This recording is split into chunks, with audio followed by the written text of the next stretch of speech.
My name is Jennifer Heine-Withee, and I am the director of the Washington State Chapter of Parents' Rights in Education. Tim, is this the clicker? Yes. Okay. And I'm assuming arrows here, forward, back? Okay, we're going to get this here. Well, CSE, it's not your typical sex ed that most of us had when we were in school about puberty, reproduction, fetal development, that sort of thing. It is controversial. It is built on the theories that were put forth by Alfred Kinsey, who experimented on little children as young as 2 months old. Put forth the idea that children are born sexual creatures. Children have a right to explore their sexuality and their gender expression. They have a right to advocate for their own sexual health. And parents in the church often are barriers. In Bellingham, the district just adopted a curriculum called Rights, Respect, Responsibility, put out by an organization called Advocates for Youth. You can Google the 3 R's by Advocates for Youth, and you can download the entire curriculum. This is from the 2nd grade curriculum. They're teaching kids their anatomy, their body parts, the names of all of these body parts. This is an overhead projection. Now imagine your 2nd grader who is, 7 years old? Boys and girls sitting in a class and seeing this. Advocacy is a very big part of any CSE curriculum. They are teaching about not bullying. Well, that's good. We don't want kids to be bullied, but it is hyper-focused on LGBTQ students. If you ask any parent of a child who is on the autism spectrum, has ADHD, those type of things, ask how they're treated at school. And you'll hear horror stories of kids being bullied and abused by their fellow students. That isn't in here. They simply focus on LGBTQ students. Remember how I said that parents and religion get in the way of a child's right to their gender expression and exploring sexuality? Here you go. That's how they get in the way. Again, teaching about advocacy and lobbying. I told you that 3 R's is from a group called Advocates for Youth. It's right in the name. They're teaching our youth to be advocates for sexual expression. Okay, what is critical race theory? This is a wheel of privilege that a teacher gave out to her high school students at Washington High School, and she said, find yourself on this wheel. Okay, in the Franklin Pierce School District, they were giving out, this was given out to grade school kids. It's the 13 Principles of Black Lives Matter. Peninsula High School, a teacher posts every day on her blackboard. That's really hard to see, but she posts white injustices on the board almost daily. This one says white students wore Burger King crowns to a football game. So that's a sign of white privilege. And in this one, this is an article from a newspaper. It's a student newspaper from Thunder Mountain Middle School in Enumclaw. And it's called The Culture Room. The Culture Room is a safe, special place for students of color. When asked why only students of color could go in the Culture Room, Mrs. Lethan, the culture program teacher, stated, it's fair for kids of color to have something of their own. This is a room so kids of color can go in there and be safe. Adult School District, now there was an article in the paper and online about this. This is their math ethnic studies framework, and again, it's kind of hard to see.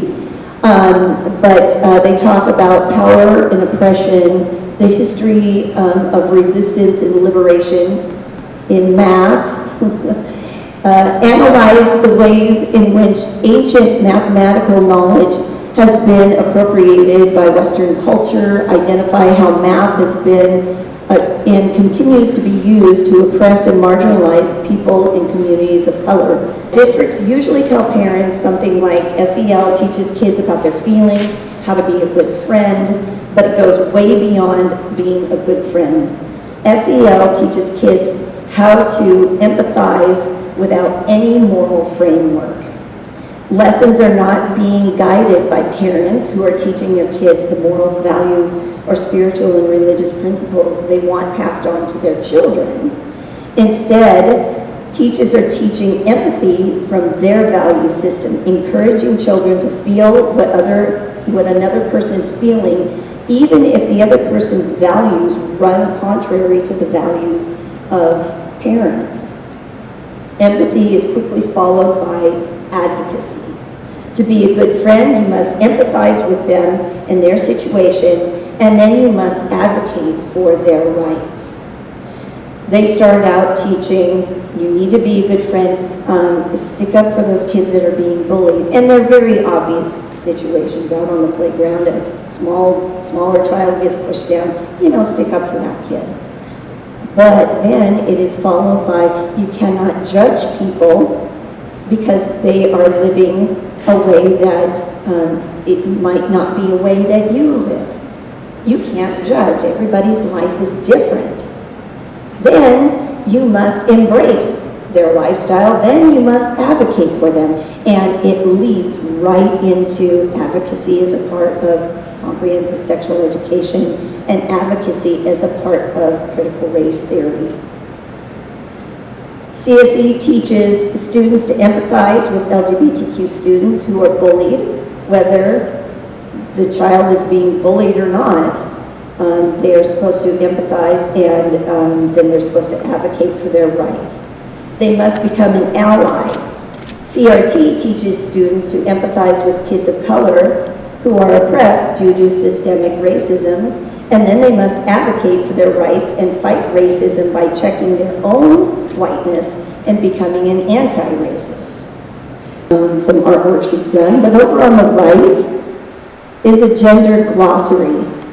And those are all gender terms, so a student can have a more respectful conversation about gender.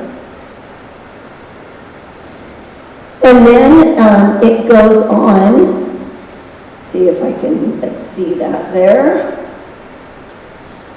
There is guidance on how to educate yourself and others about gender identity. There's guidance on how to be an ally.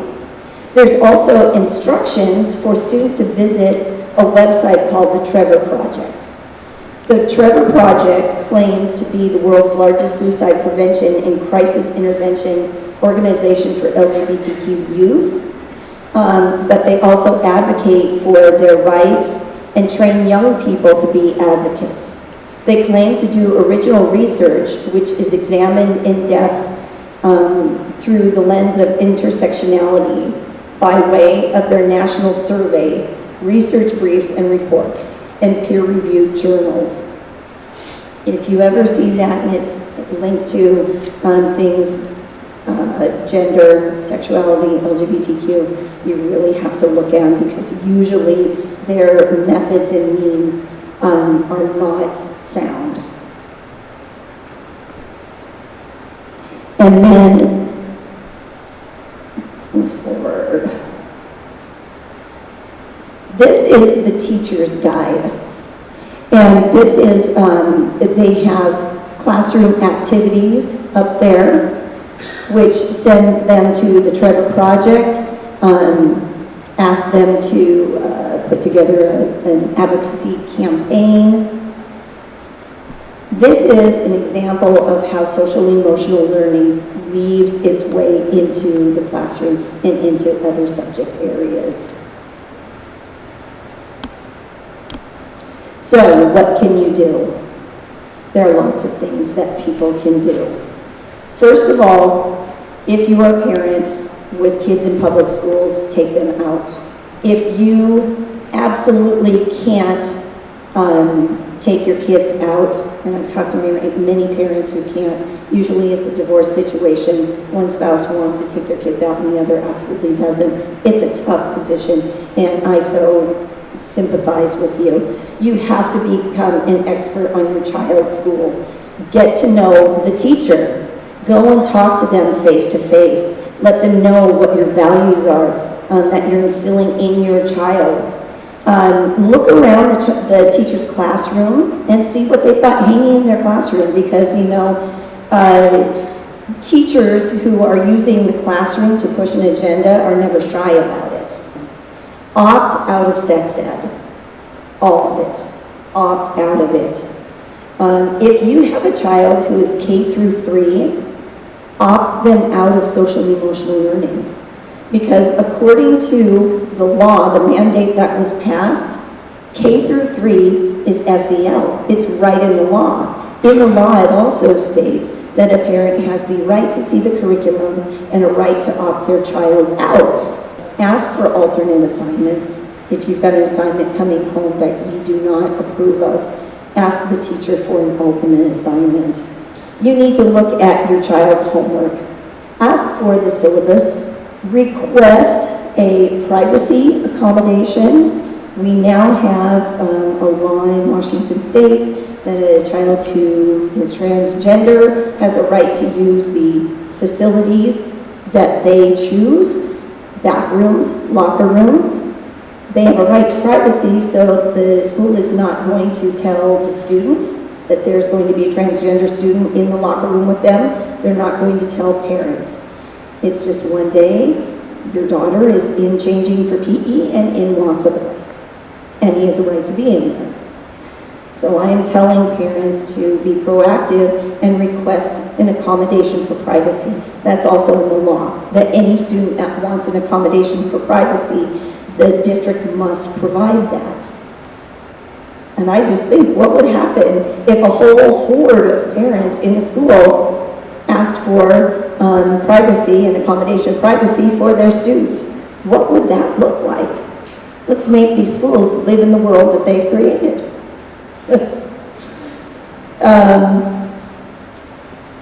Volunteer in your child's classroom. That's the easiest way to really get to know the teacher and what they're teaching, and being in there and seeing firsthand.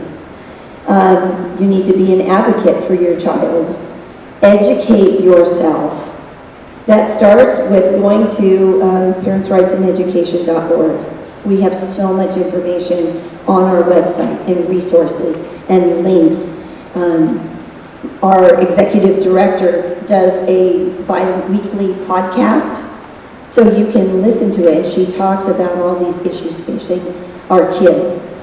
Talk to people right now about running for school board. We have school board elections next year. Right now is when you have to start thinking about it. There's many districts that, hey, they've got 3 people who are up. Their terms are up. And you only need 3 on a board to have a majority and to take over the board. You know, you have an opportunity to flip your board. Meet with your board members. I've done this many times with my board members when it comes to a curriculum that they want to adopt that is deeply unpopular with our community. And we did this for a couple of years in our district, and we're able to hold off CSE in our district until, of course, the mandate was put through. So it does work. Write op-eds to your local paper. I have hints on our tools on our website for writing op-eds. Write to your legislators. You know, they keep track of things that are written into them. When people call up the hotline and state their opinion about a bill, they keep track of those things. My name is Bill Richardson, Light and Well Care Center here in Bellingham. I was also a senior pastor over in Pullman, Washington. And so I'm really coming here from a pastor's perspective. One of the things that we do at Light and Well Prayer Center is we're involved with a lot of different churches in the community. So we meet regularly, every week on Zoom. And there could be between maybe 6 to 11 pastors on this prayer call. So we go into the Word and we go upward in worship, then we spend a time together looking inward for confession, and then we go outward for ministry. And it was during one of those outward for ministry times that one of the pastors shared, and on this call, there was probably about 6 pastors on this call, different churches in Whatcom County.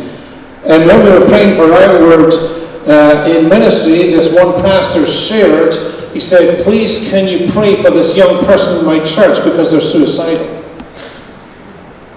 By the time that session had finished, I counted no less than 7 suicidal attempts from the pastors in that church. 7. I was on one prayer call.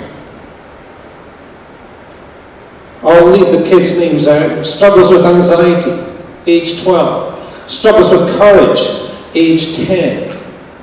Struggles with insecurity and identity, age 8. PRIE for protection, age 7. Struggles with anxiety, age 10. Struggles with the need to perform, age 8. Lacks confidence, age 12. Struggles with anxiety, again, age 10. Very insecure, age 14. You see, COVID, if COVID was the physical thing, what we're dealing right now is the psychological element, right? And what COVID did was it instilled in our youth a sense of isolation.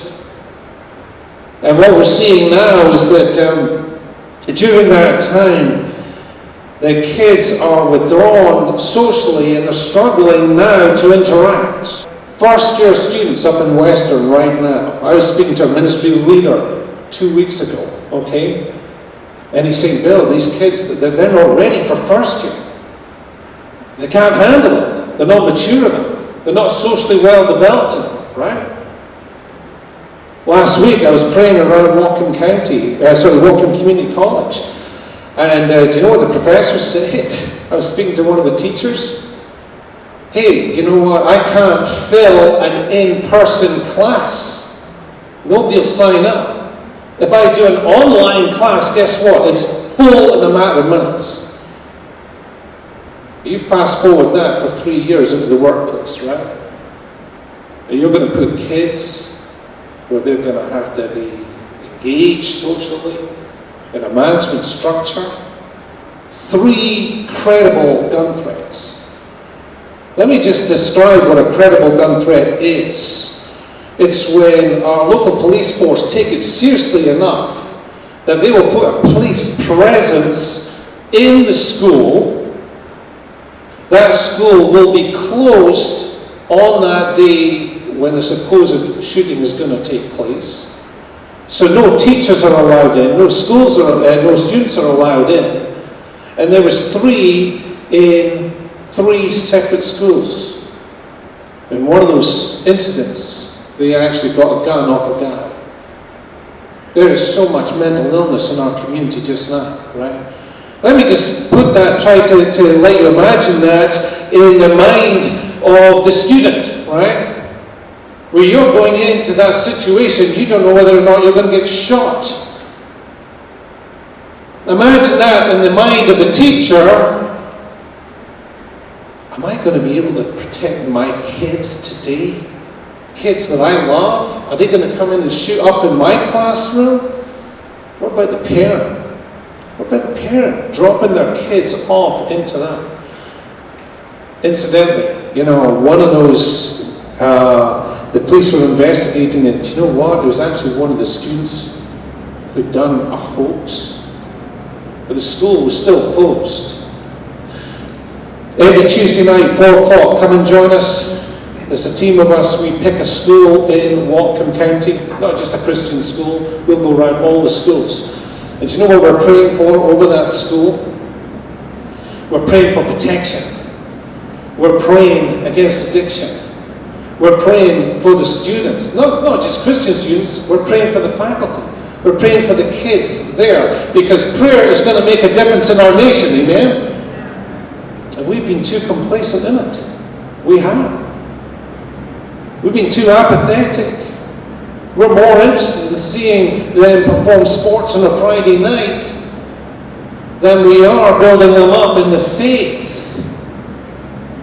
You know, today's day is a crisis in K-12 education, right? And it's an absolute crisis. What our young people are facing right now, and let me tell you something, they're trying to escape through drugs, they're trying to escape through alcohol, they'll try and escape any way they can. A young man in my church, 13 years old, started smoking pot. Literally just graduated, so from the age of 13 to 18. Literally just graduated, and he went with his friends down to Lewiston and scored some meth, and it just about took his life overnight, right? Literally. Young man, 18. You know, we go down prayer walking in Bellingham, you wouldn't believe the number of people who are down there and are addicted to meth and heroin and what's the other one? Fentanyl, right? And it's killing our kids, and it breaks my heart because they are crying out for help. Are you going to step up into that? You know, we can come to this conference today and we can say, you know what? This was a good conference. Let's put the TV on, watch the show. Or we can do something about it.